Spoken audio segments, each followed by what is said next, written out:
परमेश्वर की प्यारी आत्माओं से पुनर्निवेदन है। सत्संग प्रारंभ हो रहा है। कृपया सत्संग स्थल पर शांतिपूर्वक विराजमान होकर के श्रद्धा से सत्संग सुने। सत साहिब सतगुरुदेव की जय। बंदी छोड़ कबीर परमेश्वर जी की जय। बंदी छोड़ गरीबदास जी महाराज जी की जय। स्वामी रामदेवानंद जी गुरु महाराज जी की जय।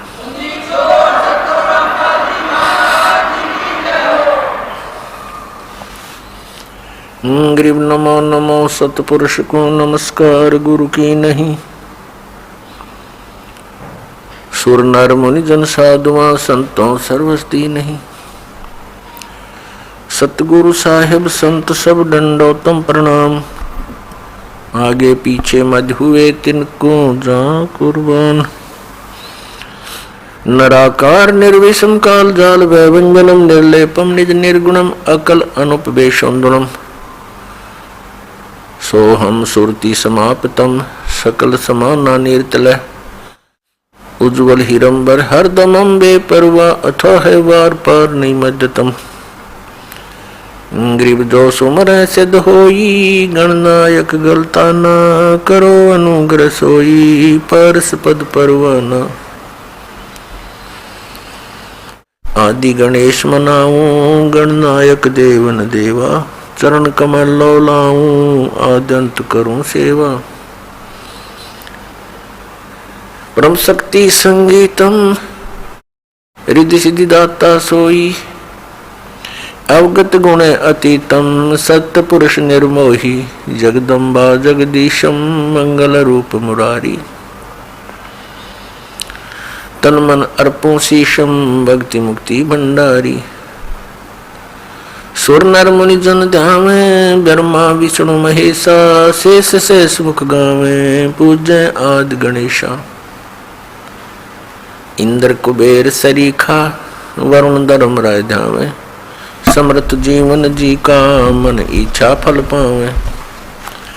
33 कोटि आधारा ध्यावे शेष 88। उतरे बहुजल पारा कटह यम की फांसी। 33 कोटि आधारा ध्यावे शेष 88। उतरे बहुजल पारा कटह यम की फांसी। कर जोरूं विनती करूं धरूं चरण पर शीशे। गुरु जी राम देवानंद जी महाराज ने दियो नाम बख्शीश। कोटि कोटि सिजदा करूं कोटि कोटि प्रणाम। चरण कमल में राखियो मैं बंदी जाम गुलाम। कुत्ता हूँ गुरुदेव का रामपाल दास का नाम। गले प्रेम की जेवड़ी जांखे चोवा जाऊं मैं। तो करो तो बावड़ू दूर दूर करो तो जाऊं। जो राखो तो ही रहूं जो देवो सुख। जय इब के सतगुरु मिले सब दुख आँखों रोए। चरणों ऊपर शीश धरूं कहूं जो कहनी हो। कबीर गुरु जी मिलेंगे पूछेंगे कुशलात। आद अंत की सब कहूं अपने दिल की बात। गुरु जी तुम ना भूलियो चाहे लाख लोग मिल जाएं। हमसे तुमको बहुत है तुमसे हमको नहीं। तुम्हारे विसारे क्या बने मैं किसकी शरण में जाऊं। शिव बिरंच मुनि नारद तिनके हृदय न समूं। परम पिता परमात्मा पूर्ण ब्रह्म सर्वसृष्टि रचनहार कबीर देव कबीर परमेश्वर की असीम कृपा से आप जी ये सत्संग सुनने के लिए उपस्थित हुए। पुण्य भाग हैं उन प्राणियों के जिनको मानव शरीर प्राप्त है। उससे भी अधिक पुण्य उन पुण्यात्माओं के हैं जिनको सत्संग सुनने का सुअवसर प्राप्त होता है। परमात्मा कौन है, परमात्मा कैसे हैं, परमात्मा को कैसे पाया जाता है, परमात्मा के पाने के लिए प्रत्येक मानव प्रयत्नशील है। वह परमात्मा कैसा है, उसके अंदर ऐसी क्या विशेषता है जिसकी हम खोज कर रहे हैं। परमात्मा के अंदर ऐसी क्या विशेषता है, क्या खासियत है जिसको खोजने के लिए हमने बहुत सारे तरीके भी अपनाए हैं। अधिकतर व्यक्ति तो सांसारिक सुविधाओं को बटोरने में ही सारा जीवन लगे रहते हैं, उन्हीं को उत्तम मानकर चिपके हैं। और कुछ एक पुण्यात्माओं ने राज तक को त्याग दिया। राजा को सर्व भौतिक सुविधाएं उपलब्ध होती हैं और उसने वो सब त्याग दी और फिर परमात्मा के पाने के लिए कठिन प्रयत्न किए, परिश्रम किए, साधनाएं की, रूखा सूखा भोजन खा करके परमात्मा के पाने के लिए वो प्रयत्नशील रहे। एक समय एक सिमली नाम की लड़की थी और वो किसी गुरु से उपदेशी थी, आस्था भगवान में गणी थी। और प्रारंभ से ही ये ऐसा रहा है कि जगत और भक्त का आपस में मतभेद बना रहा और जिस कारण से भक्तों को बहुत कठिन यातनाएं सहन करनी पड़ी। संसार की रीतियां, सांसारिक जो परंपराएं हैं वो यहाँ इस काल के जाल में रहने के लिए व्यवस्थित है, एक व्यवस्था है। और जो लोग परमात्मा से परिचित नहीं है वो इसी में, इन्हीं में व्यवस्थित है। उस लड़की की बहुत आस्था थी। नगर के बाहर एक साधु का आश्रम था। वो लड़की उस महात्मा को आहार करा के आती थी, उनकी सेवा भी करती थी और शाम के समय अपने घर आ जाती थी। कुल के लोगों ने, परिजनों ने बहुत कुछ प्रतिबंध लगाए लेकिन लड़की नहीं मानी। उस सिमली का एक भाई था, मंसूर नाम था उसका। उसको अन्य व्यक्तियों ने कहा कि आपकी बहन शाम के समय और गैर टाइम को वक्त जाती है संत के आश्रम में। देख ले भाई, इज्जत का सवाल है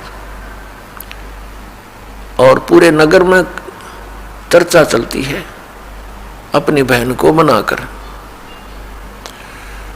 अब मंसूर ने सोचा भी पहले ये देख तो लूं, वास्तव में वहां उस आश्रम में ऐसा क्या है। इस दृष्टिकोण से जब उसकी बहन शाम के समय प्रतिदिन जाती थी साधु का भोजन लेकर, जिस दिन घर वाले भोजन नहीं देते थे तो वैसे जाती थी, उनकी सेवा कराती थी, कोई कपड़े धोआती थी, कुछ देर उनकी चरण दबा देती थी। अब मंसूर ने, भाई ने सोचा कि सीधा संत से बोलना अच्छा नहीं होता। साधु संत बड़े सहनशील होते हैं और सिद्धि युक्त होते हैं, अपराध के विषय में कुछ उठ पटांग कहना हानिकारक हो सकता है। उसने क्या किया कि आश्रम के बाहर खड़ा हो गया और जैसी भी कच्ची पक्की कोई द्वार थी उसके अंदर कोई सुराख था, उस सुराख से वो देखने लगा। छोटा सा आश्रम था, कुछ 100 गज का होगा, गणित करना 150 गज का, और उसमें एक झोंपड़ी डली हुई थी। संत जी बाहर बैठे थे, गर्मियों के दिन थे, चंद्रमा की रोशनी थी। तो उसने देखा कि लड़की ने जाके भोजन कराया महात्मा को, फिर बर्तन साफ किए, 1-2 कपड़ा धोआ, फिर महाराज जी के चरणों को दबाने लगी, सेवा करने लगी।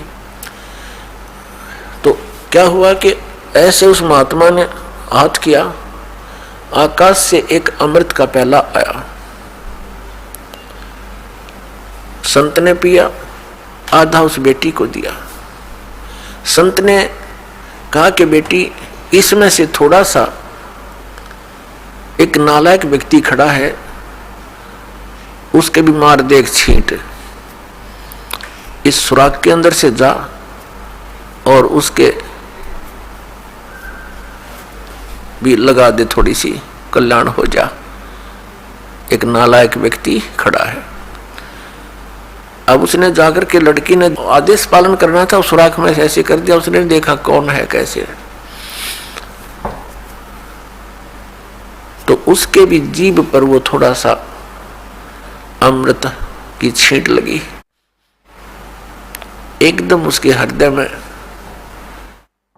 एक विशेष प्रेरणा हुई कि मैं बहुत पापी हूं, मैं नीच हूं, और ऐसे पाक साफ महापुरुष के विषय में मेरे मन में दोष आया। रोता हुआ आश्रम के अंदर प्रवेश हुआ और कहा, महाराज मुझ पापी का भी उद्धार हो सकता है। मैंने आपके बारे में बहुत गलत सोचा। उस संत ने कहा, बेटा, जब तक बोध नहीं होता, ज्ञान नहीं होता, तब तक प्राणी के ऐसे अपराध अक्षमा करने योग्य होते हैं।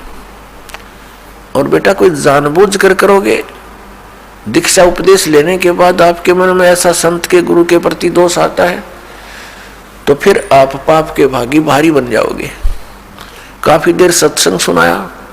प्रतिदिन वो भक्त अपनी बहन के साथ दिल्ली आने लग गया। खूब सत्संग सुना, दोनों बहन भाई मिलकर सेवा करते थे। फिर क्या हुआ कि उसके हृदय में एक ऐसी प्रेरणा हुई, अनल हक। उस संत ने उसको एक मंत्र दे दिया, अनल हक, कि इसका जाप किया कर। अपने आत्माओं, पिछले पुण्यकर्मी प्राणी ही परमात्मा की खोज में लगते हैं, उनको ही इतना शीघ्र इन बातों का असर होता है, संत के वचनों का। तो महान पुण्यात्माओं में से एक था मंसूर, और संत की कृपा से उसके पिछले पुण्य स्टार्ट हो जाते हैं, उदय हो जाते हैं, और वो प्रेरित होकर के वो भक्ति प्रारंभ कर देता है। जैसे एक फॉर एग्जाम्पल,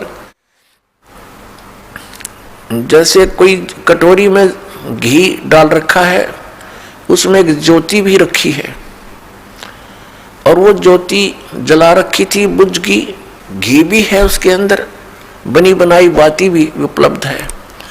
एक सीख लगाने की आवश्यकता है, वो जग जाएगी।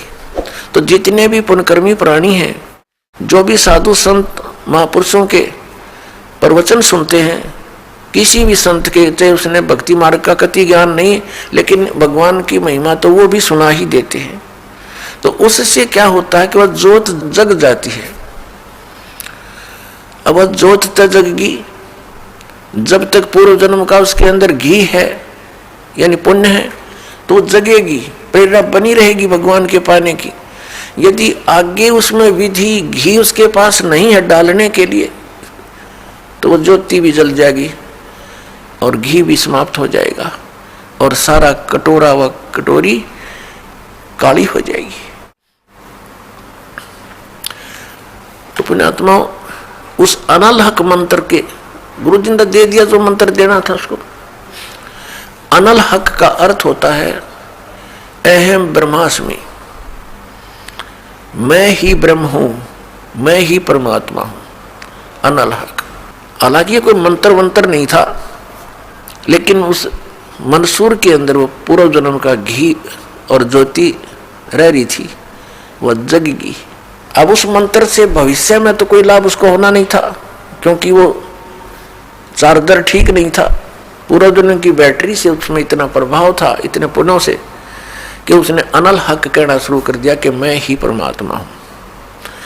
अब भोली आत्माओं पुण्यात्माओं को जैसा भी गुरु ज्ञान देता है वो तो दृढ़ होते हैं। गुरु जी ने 2 दूना 6 कह दिया तो वो 6 ही बोलते रहेंगे। घर वाला कहेगा, कोई उसको बताना चाहेगा, वो नहीं मानेगा, कहता नहीं मेरे गुरु जी ने ऐसे ही बोला। तो अबोध बच्चे ऐसे ही होते हैं। इस बात का ज्ञान पूरे मुसलमान धर्म में हुआ, क्योंकि वो मुसलमान धर्म से संबंधित था। और मुसलमान धर्म ये मानता है कि जीव ब्रह्म नहीं हो सकता। वैसे तो जीव ब्रह्म हो ही नहीं सकता, ये तो अंडरस्टूड है। जीव तो ब्रह्म है ही नहीं, ब्रह्म अलग है, जीव अलग है। ब्रह्म मीन भगवान, जो जीव का भी उत्पत्ति करता है। लेकिन मुसलमान धर्म ये मानते हैं कि पृथ्वी पर परमात्मा नहीं आ सकता। वह तो 7वें आसमान में रहता है, 7वें स्वर्ग में।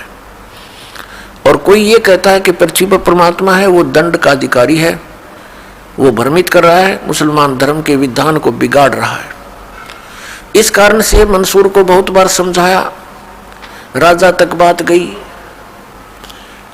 बहुत कुछ कहा, लेकिन नहीं माना, अनल हक करता रहा। उसको कहा कि तू ऐसा मत बोल। अब साधु को तो कोई बोल नहीं सका था कि वो क्या मंत्र दे रहा है, लेकिन पब्लिक के अंदर जो बात आ जाती है तो वो अपना पूरा जोर शोर से विरोध करते हैं। अब क्या हुआ कि वो नहीं माना तो उसको चौराहे पर खड़ा कर दिया, बांध दिया उसको चौराहे पर। और फिर क्या कहा कि या तो तू अनल हक कहना छोड़ दे, नहीं तो तेरे पत्थर मारेंगे। उसने फिर कहा अनल हक, क्योंकि वो तो मदमस्त हो गया था, अलमस्त हो गया था। ऐसी स्थिति पूर्वजन्मों के पुण्यों से होती है, और भविष्य की भक्ति नहीं होती है तो वो नष्ट हो जाता है उस जीवन, ऐसी पुण्य आत्मा का। तो उसको सजा दी गई कि पूरे नगर के व्यक्ति इसको पत्थर मार मार के इसका वध करेंगे। ऐसी सजा दें ताकि और भी कोई ऐसी हिम्मत ना करे। तो सभी लाइन में आ रहे थे और पत्थर मार रहे थे, तू पापी है, पत्थर मार रहे थे, निकल जाते थे। अब उसकी बहन सिमली का भी नंबर आ गया। जब और पत्थर लगा रहे थे वो हंस रहा था, अनल हक अनल हक हंस रहा था। और जब उसकी बहन सिमली का नंबर आया, वो भी लाइन में खड़ी थी। तो बहन ने सोचा पत्थर तो मैं नहीं मारूंगी, लेकिन लोक लाज में आके उसने फूल उठा लिया कि मैं फूल मार आऊंगी उसके। यहाँ ये लोग भी ना मेरा विरोध करेंगे और भाई का चोट भी ना लगेगी। उसने फूल मारा, फूल मारते ही वो रोने लग गया, बहुत बुरी तरह रोने लगा। तब सिमली ने कहा कि भाई लोग तेरे पत्थर मार रहे थे, उनके पत्थरों से नहीं रो रहा था, और तू मेरे फूलते रोने लग गया। अरे ये कोई चोट थोड़ी लगी तुझे? उसने कहा सिमली ये तो अनजान थे, इनका मुझे दुख नहीं था, तू तो परिचित थी मैं किसके ऊपर फिदा हो रहा हूं। और तेरा हाथ कैसे हो गया नालायक मेरी तरफ? तूने भगवान की तरफ हाथ कर दिया। मैं भगवान के लिए डिवोटेड हूं, और तूने क्या समझा फिर ज्ञान को? न्यू रो रहा हूं, तेरा जीवन बर्बाद हो गया, तूने ज्ञान समझा नहीं बहन। तेरे फूल का मुझे इसलिए दर्द हुआ, तू तो परिचित थी इस बात में। उसके बाद नहीं मरा वो पत्थरों से, कहने लगा या तो कहना छोड़ दे अनल हक, नहीं तेरा हाथ काटेंगे। उसने कहा अनल हक, हाथ काट दिया। फिर कहा दूसरा हाथ काटेंगे या बंद कर दे, अनल हक। तेरी गर्दन काटेंगे, बंद कर दे, अनल हक, काट दिया। अब उसको गाड़ा नहीं, मुसलमान धर्म में नीचे दफनाते हैं जमीन में, उसको सवा कर दिया काफिर समझकर कि काफिर जलाए जाते हैं, उनकी सोच है। और उस राख को जल में फेंक दिया कि इसका नामो निशान मिट जा, दरिया में।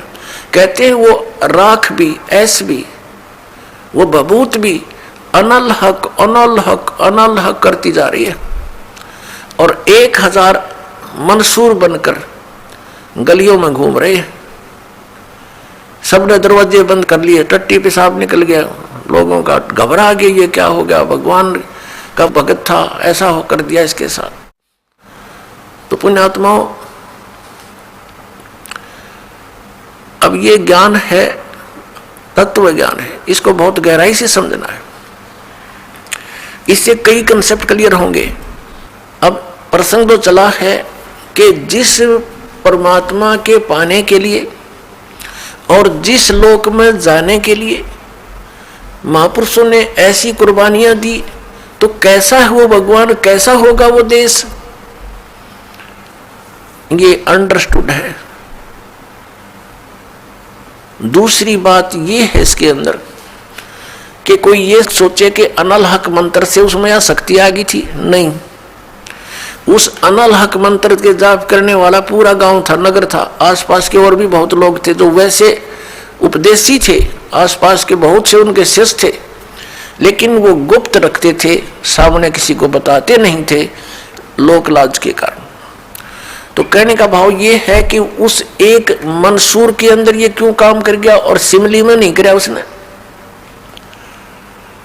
ये पिछले ही पुण्य से होते हैं पूर्ण हंस मुराद, ये पूर्व उनके संस्कार थे, उस मंत्र का इसमें कोई योगदान नहीं था। अब प्रसंग जो चल रहा है उसी पर हम थोड़ा सा डिस्कस करते हैं कि जिस परमात्मा के लिए इतनी कुछ कुर्बानियां संत महात्माओं ने की, तो वो कैसा है भगवान, ये तो अंडरस्टूड है कि वो कितना सुखदायी होगा, और वहां जाने के बाद प्राणी को कैसा सुख होगा। उसके लिए हम फिर कौन सी विधि अपनावें, कौन से ग्रंथ को सत्य माने, किस गुरु की बात पर विश्वास करें। कोई कुछ विधि बताता है, कोई कुछ विधि बताता है, और सभी कहते हैं तुम्हारा कल्याण होगा, तुम्हें मोक्ष प्राप्ति होगी। तो उसके लिए हमने ये जानने के लिए कि कौन सा मंत्र, कौन सी विधि है, वे ऑफ वर्शिप जो यथार्थ है। अब जो भी संत कोई मंत्र देता है तो उसके उपासक उसको यही मान लेते हैं कि यही सही है। दूसरा बताता है नहीं ये मंत्र ठीक नहीं, ये विधि ठीक नहीं। तीसरा कहता है नहीं ये हमारे गुरुजी ने ऐसे बताया है, ये सही है। इसका निर्णय कैसे हो? जैसे किसी अपराध के ऊपर कुछ अधिवक्ता, एडवोकेट आपस में डिस्कस करते हैं। एक कहता है इस अपराध के ऊपर ये धारा लगेगी, दूसरा कहता नहीं इसकी ये धारा बनती है, इसका ऑफेंस इस धारा के अंतर्गत है, तीसरा कहता नहीं इसके ऊपर ये अन्य धारा लगेगी। तो उन तीनों का फैसला कहाँ होगा कि कौन सी धारा के अंतर्गत ये ऑफेंस है? वो संविधान के अंदर देखा जाएगा, और संविधान के अंदर जो लिखा है वो फाइनल है। वो धारा उसी के अंतर्गत वो ऑफेंस है, तो उसके ऊपर वही धारा होगी और उसी के आधार पर उस पर कार्रवाई कोर्ट में होगी, वो सही है। ठीक इसी प्रकार हमारे पवित्र जो शास्त्र हैं, सदग्रंथ हैं, ये सभी शास्त्र हैं जैसे पवित्र 5 वेद। 4 वेद तो ये वेल नोन है, ऋग्वेद, सामवेद, यजुर्वेद, अथर्ववेद। एक 5वां वेद है, वो स्वयं परमेश्वर के द्वारा अपने मुख कमल से बोला जाता है। प्रत्येक युग में परमात्मा अपने उस तीसरे मुक्ति धाम से यानी सतलोक से चलकर आते हैं और अपने मुख कमल से उस यथार्थ ज्ञान 5वें वेद को बोलते हैं। वो लिपिबद्ध कर लिया जाता है, वो पांचवा वेद होता है, वो कबीर वाणी है, वो परमेश्वर के मुख कमल से निकली सच्चिदानंद घन ब्रह्म की वाणी है। गीता जी अध्याय नंबर 4 के श्लोक नंबर 32 में गीता ज्ञानदाता कहता है कि अर्जुन, जो विधि साधनाएं आपने गीता अध्याय नंबर 25 के श्लोक 31 तक सुनी, कोई कैसी साधना करता है, कोई हठ योग करता है, कोई स्वाध्याय ही करता रहता है, कोई अन्य देवताओं की पूजा करता है, कोई कठिन घोर तप करता है, कोई अहिंसावादी है जैसे मुख पर पट्टी बांध कर नंगे पैरों घूमना, कोई केवल योग अभ्यास हठ योग करके समाधिस्थ होने की चेष्टा करता है, कोई प्राण अपान की क्रियाएं करता रहता है, कोई श्वासों को बाहर निकलते अंदर जाते देखता रहता है। इस प्रकार से सभी साधक अपनी अपनी साधनाओं को वो पाप नाश करने वाली जानते हैं, मोक्षदायक मानते हैं। यदि वो इनको गलत मान ले तो इनको छोड़ दे, क्योंकि भिन्न भिन्न साधनाएं और सभी कर रहे हैं और पाना एक परमात्मा को, तो ऐसा कभी नहीं हो सकता। उस परमात्मा के पाने की एक ही विधि है जो हमारे सदग्रंथों में विद्यमान है। तो उसके बाद बताया है कि ये सभी इस प्रकार के यज्ञ यानी धार्मिक अनुष्ठानों की जानकारी विस्तार के साथ ये चौथे अध्याय के 32वें श्लोक में श्रीमद् भगवत गीता जी में लिखा है कि इस प्रकार के धार्मिक यज्ञों की जानकारी, यज्ञ माने धार्मिक अनुष्ठानों की जानकारी सच्चिदानंद घन ब्रह्म यानी ब्रह्मणे मुखे सच्चिदानंद घन ब्रह्म की वाणी में विस्तार के साथ कही गई है। और उसको जानने के उपरांत फिर तू सभी कर्म बंधन से मुक्त हो जाएगा। चौथे अध्याय के 34वें श्लोक में कहा कि वो तत्व ज्ञान जो परमात्मा ने अपने मुख कमल से बोला है वो तत्व ज्ञान है। उस तत्व ज्ञान को तू तत्वदर्शी संतों के पास जाकर समझ। वो तत्वदर्शी संत तुझे उस परमात्म तत्व का ज्ञान कराएंगे। इससे एक तो ये सिद्ध हो गया कि गीता ज्ञानदाता कंप्लीट नॉलेज, स्पिरिचुअल नॉलेज नहीं रखता।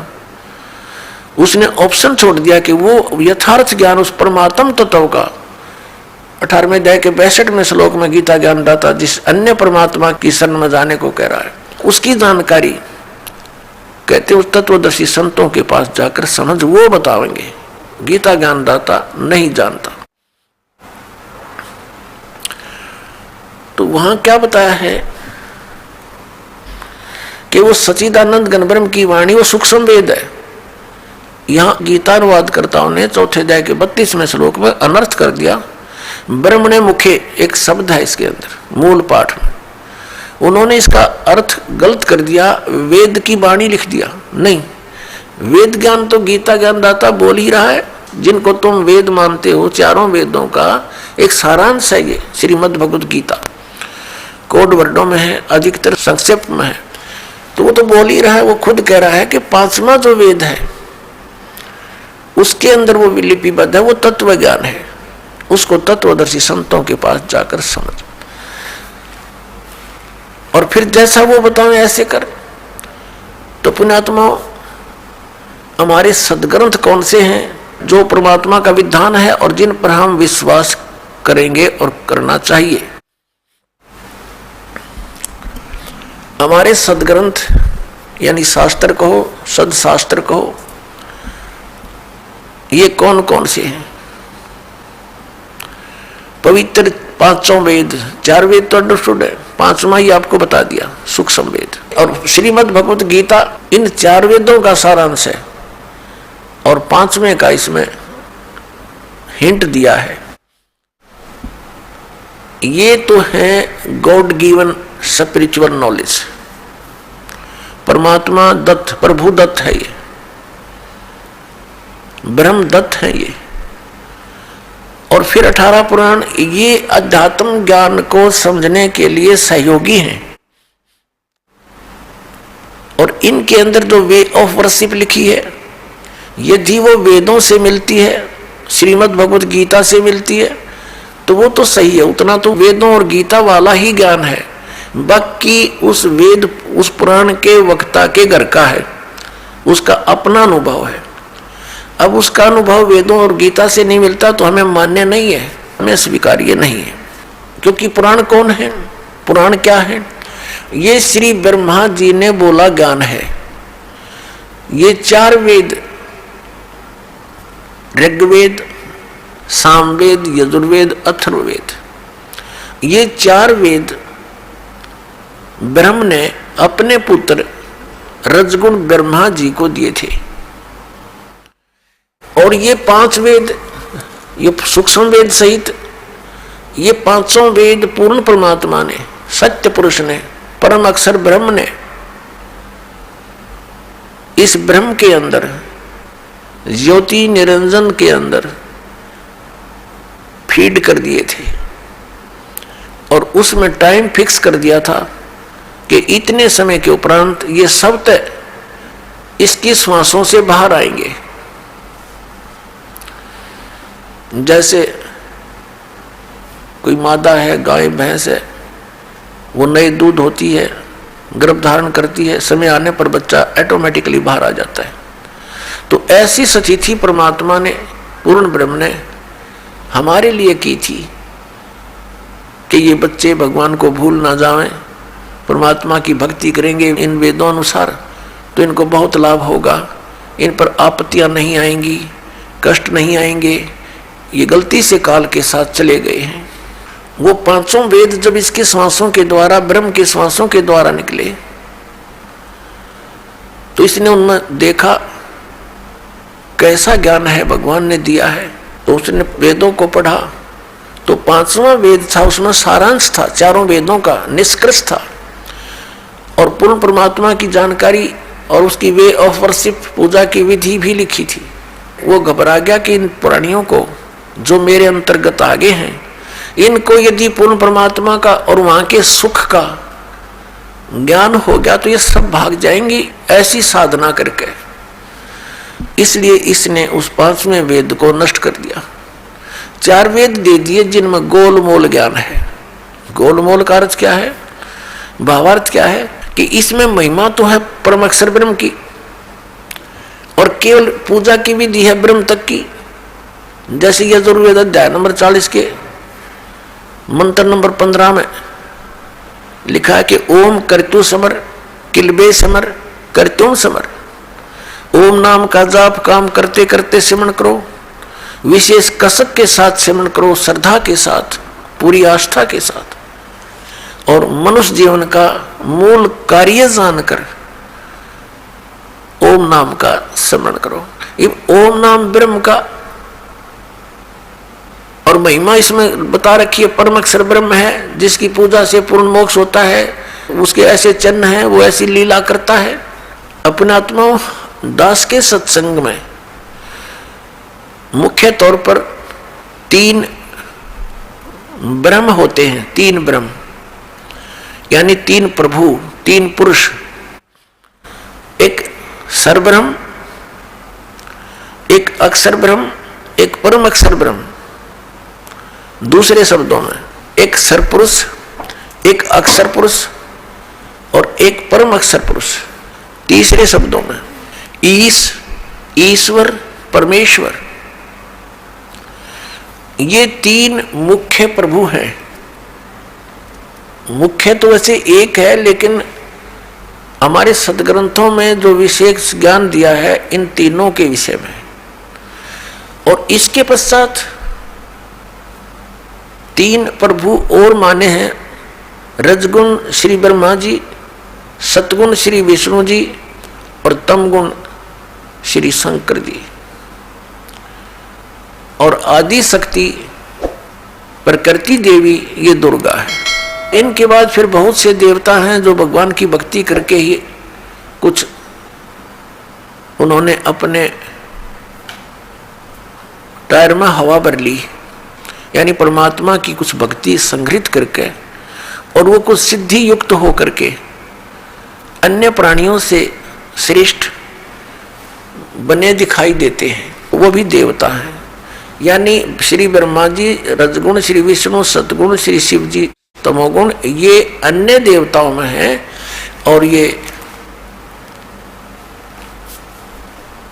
हमारे इस तत्व ज्ञान के अंदर मुख्य तौर पर प्रभु नहीं गिने जाते।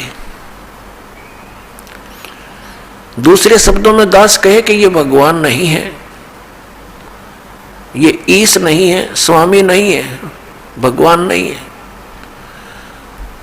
तो ये बात जनसाधारण के गले उतरे नहीं, विशेषकर पवित्र हिंदू समाज के पुण्यकर्मी प्राणियों के, क्योंकि हमारे धर्मगुरुओं ने हमें उल्टा पाठ पढ़ा दिया और एक दिन से नहीं हजारों वर्षों से यही पाठ हम सुनते आ रहे हैं कि ब्रह्मा विष्णु महेश सर्वेश्वर हैं, इनका कोई जन्म मृत्यु नहीं होता, इनकी कोई माता पिता नहीं है, ये स्वयंभू है। तो जिस कारण से दास ने ये शब्द बोल दिया कि ये भगवान नहीं है, ये बात एक बहुत विवादप्रस्त हो जाएगी यदि प्रमाण नहीं दिखाया गया। तो आपको प्रमाण दिखाते हैं। एक समय इस शिवपुराण के अंदर लिखा है, पवित्र शिवपुराण के अंदर, कि श्री ब्रह्मा जी रजगुण और श्री विष्णु जी सतगुण का आपस में विवाद हो गया, झगड़ा हो गया। ब्रह्मा जी कहते हैं कि मैं सबका उत्पत्ति करता हूं, विष्णु तो मेरा पुत्र है। विष्णु जी कहते हैं तू मेरी नाभि कमल से उत्पन्न हुआ है, तू मेरा पुत्र है। वो कहता मैं तेरा बाप, वो कहता मैं तेरा बाप। दोनों का युद्ध हो गया। उस युद्ध की शांति के लिए इस काल भगवान ने, जो इनका पिता है, जिसको ये सदाशिव कहते हैं पौराणिक, और ये हिंदू धर्म के गुरु जी, उस सदाशिव ने इनके बीच में एक स्तंभ खड़ा कर दिया, तेजों में पिलर, बहुत लंबा चौड़ा लिंग स्तंभ। तो ये लड़ना तो भूल गए, उसके और छोर को खोजने में लग गए। जब दोनों असफल रहे तो फिर वो सदाशिव, जो इनका पिता है ब्रह्मा जी विष्णु जी शिव जी का, वो शिव रूप धारण करके वहां खड़ा हो गया। फिर उनको ज्ञान बताने लगा, कहने लगा कि तुम अपने आप को भगवान मान बैठे, तुम भगवान नहीं हो, यू आर नॉट गॉड। अपना आत्माओं दास का है तो विदग्ध इनके इतिहास बताते हैं तो आपको स्वीकार्य होगा। ये देखिए, ये है श्री शिव महापुराण हिंदी टीका सहित भाग 1। श्री शिव महापुराण विद्या अवरिधि पंडित ज्वाला प्रसाद जी मिश्र कृत हिंदी टीका सहित, खेमराज श्री कृष्णदास प्रकाशन मुंबई। इतने यहाँ से प्रकाशित है। हम इसके ये देखिएगा, इसके प्रश्न नंबर 11 से हम शुरू करेंगे। ये है विद्वेश्वर संहिता भाग 1 छठा अध्याय। नंदी केश्वर बोले, हे योगीधर, आगे एक समय विष्णु भगवान शेष शैया पर अपने गुरुड़ आदि पार्षदों से संयुक्त लक्ष्मी सहित शयन करते थे। उस समय ब्रह्म ज्ञानियों में श्रेष्ठ ब्रह्मा जी, अब यहाँ के ही से ब्रह्म ज्ञानी है, देखियो, अपनी इच्छा से ही वहां आए। सब प्रकार सुंदर सेज पर शयन करते हुए कमल लोचन विष्णु जी से पूछने लगे, तुम कौन हो जो मुझे देखकर अभिमानी पुरुष के समान शयन करते हो? हे वत्स, हे बेटा। ब्रह्मा जी कह रहे हैं विष्णु जी को, हे वत्स, हे बेटा, उठो, देखो मैं तुम्हारा स्वामी आया हूं, तेरा मालिक आया हूं। आए हुए गुरु को देखकर जो अभिमान करता है, उस द्रोही मूड का प्रायश्चित होना उचित है। यह सुनकर विष्णु जी के अंतर में तो क्रोध हुआ, अंदर तो बड़ा गुस्सा आया, पर ऊपर तो शांत बने रहे, परंतु बाहर से शांत रहे और बोले, हे वत्स, हे बेटा तुम्हारा मंगल हो, बैठो इस आसन पर विराजमान हो। अब विष्णु जी कहे उसने ब्रह्मा जी को कहा जा बेटा बैठ जा। इस समय तुम्हारा नेत्र कुटिल और मुख वक्र यानी टेढ़ा क्यों हो रहा, गुस्से में हो रहा था ब्रह्मा जी। ब्रह्मा जी बोले हे वत्स, हे बेटा विष्णु, तुमको समय के प्रभाव से अभिमान है। हे पुत्र, मैं तुम्हारा रक्षक और जगत का पिता मैं हूं। विष्णु जी बोले यह तो सब जगत मुझ में सतीत है, तुम चोर के समान किस प्रकार अपना कहते हो? तुम मेरी नाभि कमल से उत्पन्न हुए हो, इससे मेरे पुत्र हो, मुझे पुत्र कहना सर्वथा व्यर्थ है। नंदीकेश्वर बोले इस प्रकार ब्रह्मा विष्णु दोनों ही रजोगुण से मुग्ध होकर विवाद करने लगे। मैं श्रेष्ठ हूं, मैं स्वामी हूं, ऐसा कहकर एक दूसरे को मारने की इच्छा से युद्ध करने में उत्सुक हुए। अब देखो संपूर्ण देवता विमान में बैठकर वो तो लठ बजाने तैयार हो रहे हैं, और हमारे देवता फिर क्या क्रिया करते हैं। तब संपूर्ण देवता विमानों में बैठकर उस महा अद्भुत युद्ध को देखने चले आए और आकाश में उनके ऊपर फूल बरसाने लगे। वारे देवताओं, बताइए देवताओं के काम है, दो भाई लड़ भी रहे हैं किसी कारण से, भले पुरुषों का काम है उनका बीच बचाला करके छुटवावे, उनसे युद्ध बंद करवावे, और ये देवता फूल बरसावे। कहाँ मरो कटके, देखो कौन सा तगड़ा है। तो ये सारा एक काम बिगड़ा पड़ा पुण्यात्माओं इस तत्व ज्ञान के अभाव से। अब हम उस प्रसंग पर आते हैं कि जिसके अंदर ये कहा गया है इसी पवित्र पुराण में कि ब्रह्मा और विष्णु तुम भगवान नहीं हो, यू आर नॉट गॉड। देखिए अब हम आगे हैं 17 पृष्ठ पे, और विद्वेश्वर संहिता भाग 1 अध्याय 9, ये वही प्रसंग यहां तक चल रहा। नंदीकेश्वर बोले इस प्रकार भगवान ने उन नम्र हुए। अब क्या हुआ कि उन दोनों के बीच में, अभी आपको बताया था, उन दोनों ब्रह्मा और विष्णु जो लड़ रहे थे उनके बीच में एक पिलर खड़ा कर दिया तेजों में, लिंग बहुत लंबा चौड़ा जिसका कोई और छोर उन दोनों को नहीं मिला। और फिर ये स्वयं प्रकट हो गया। कौन? इनका पिता, ये सदाशिव बोलते हैं इसको, ये काल ब्रह्म जिसने गीता का ज्ञान दिया। अब यहां देखिए, हम जो आपको दिखा था फिर देखिए, ये पृष्ठ 17 पे विद्वेश्वर संहिता भाग 1 अध्याय 9 पर नंदीकेश्वर बोले इस प्रकार भगवान ने उन नम्र हुए ब्रह्मा और विष्णु पर अनुग्रह करके उनके युद्ध में परस्पर उनकी सेना मारी गई थी उस सब को, यहां देखें, उन दोनों की अज्ञानता और वैर को दूर करने के अर्थ उनसे क्या कहा भगवान, काल भगवान ने, सदाशिव ने क्या कहा कि मेरे सकल और निष्कल यानी साकार और निराकार में भेद से 2 रूप हैं, परंतु और ईश्वर नहीं है, मेरे अतिरिक्त कोई प्रभु नहीं है। इस कारण उनके 2 रूप नहीं हो सकते, पहला सतम रूप और दूसरा पीछे मूर्तिमान रूप धारण किया। इसमें ब्रह्म रूप निष्कल है, ये निष्कल है, निष्फल नहीं, और ईश्वर रूप सगुण है। मेरे ये दोनों रूप सिद्ध हैं, दूसरे किसी के नहीं हो सकते। इस कारण तुम दोनों को अथवा दूसरों को ईश्वर तव की प्राप्ति नहीं हो सकती। तुमने जो अज्ञान से अपने को ईश माना, तुमने अज्ञान से अपने को ईश यानी भगवान माना, यह बड़ा अद्भुत हुआ। उसके दूर करने को ही मैं रण स्थान में आया। अब तुम दोनों अभिमान त्याग कर मुझ ईश्वर में अपनी बुद्धि लगाओ। मेरे प्रसाद से लोक में सब अर्थ प्रकाश होते हैं। मैं ही परब्रह्म हूं।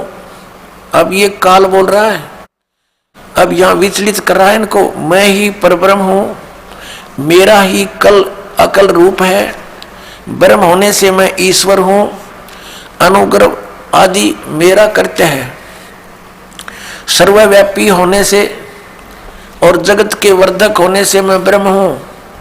हे ब्रह्म केशव, समतव और व्यापक होने से मैं आत्मा हूं।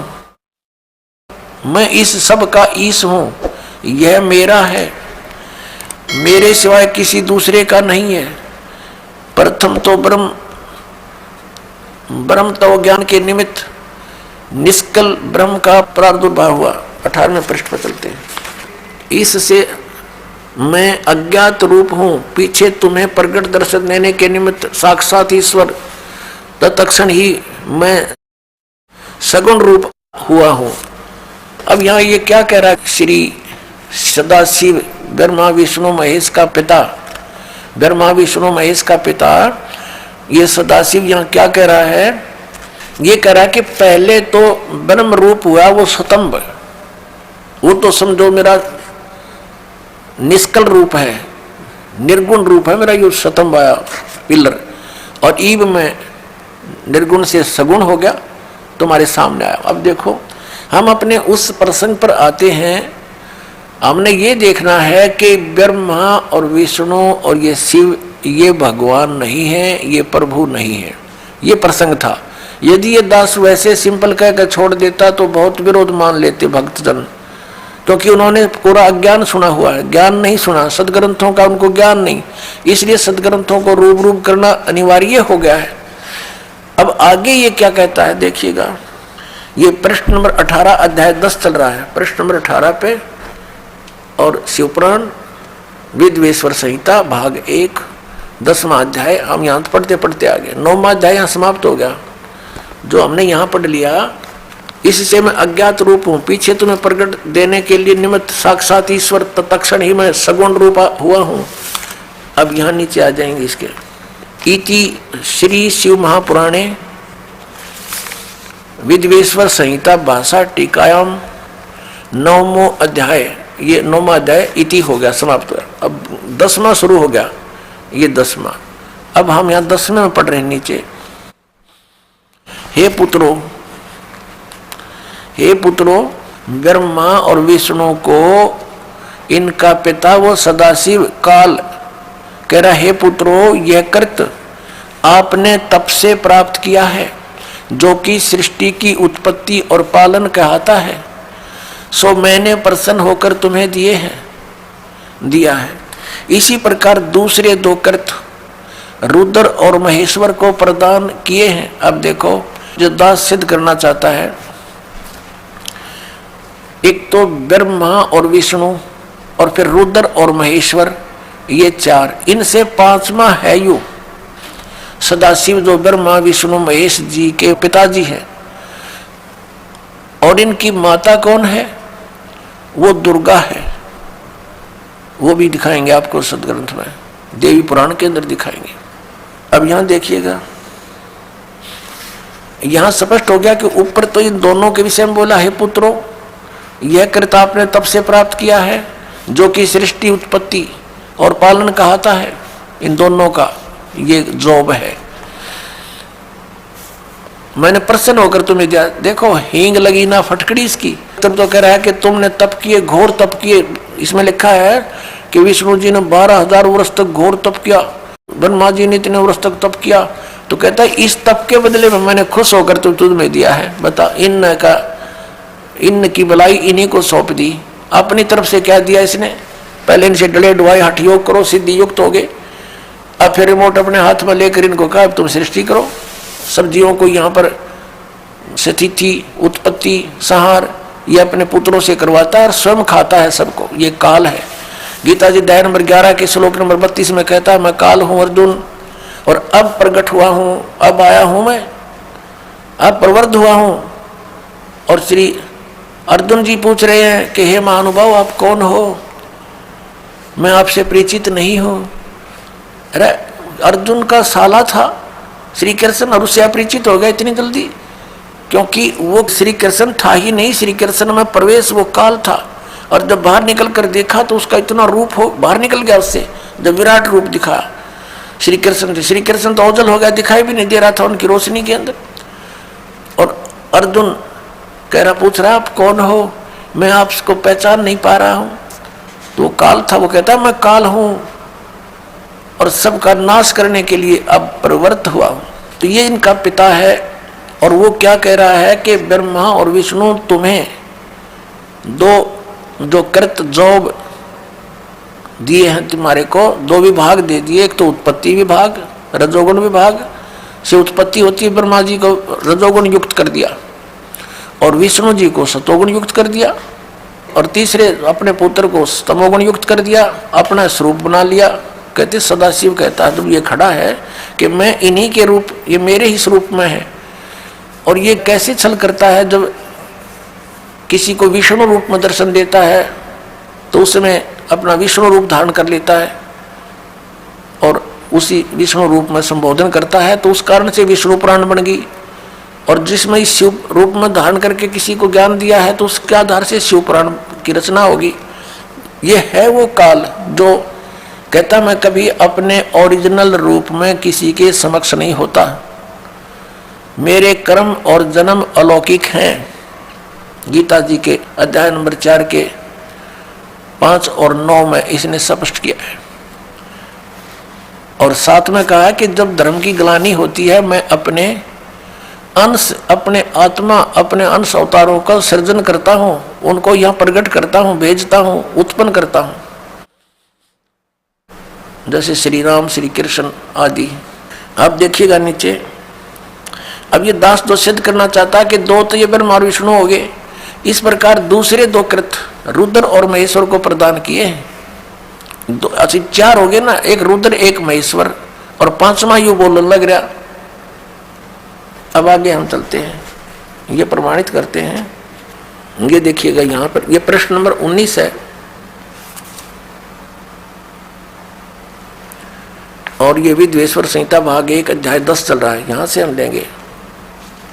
हे सौम्य, मेरे अज्ञान से विमुख होने से तुम्हें अज्ञानता आ गई। विष्णु और ब्रह्मा जी को कह रहे हैं मेरा ज्ञान होने से ऐसा नहीं होता, ज्ञान और रूप महेश के तुल्य हो जाते हैं। इस कारण इस ज्ञान की सिद्धि के निमित्त ओंकार नामक मंत्र जप करो। अभिमान दूर करने वाला, यह अभिमान दूर करने वाला है। सोई निज मंत्र उपदेश करते हैं। यह ओंकार मेरे मुख से उत्पन्न होने से मेरे ही रूप का बोधक है, यानी ब्रह्म का, और महामंगल करने वाला है। यह वाचक है, मैं वाच्य हूँ। यह मंत्र मेरा आत्मा है कि उसके स्मरण से मेरा स्मरण होता है। उत्तर की ओर मुख से आकार का, इसका भी बहुत वर्णन दे रखा है। पश्चिम के मुख से उकार का, दक्षिण के मुख से मकार का, पूर्व के मुख से बिंदु का, और मध्य के मुख से नाद उत्पन्न हुआ है। इस प्रकार 5 प्रकार से यह निर्गत हुआ। सब एक होकर ओम ऐसा एक अक्षर हो जाता है। ओम ऐसा एक अक्षर हो जाता है। अब हम इससे इतना ही लेंगे। इस पवित्र पुराण ने हमारा बहुत सा काम हल्का कर दिया इस दास का। एक तो ये सिद्ध कर दिया कि ब्रह्मा और विष्णु और शिव और रुद्र, महेश्वर जिसको कहते हैं, ये भगवान नहीं है, ये ईश नहीं है।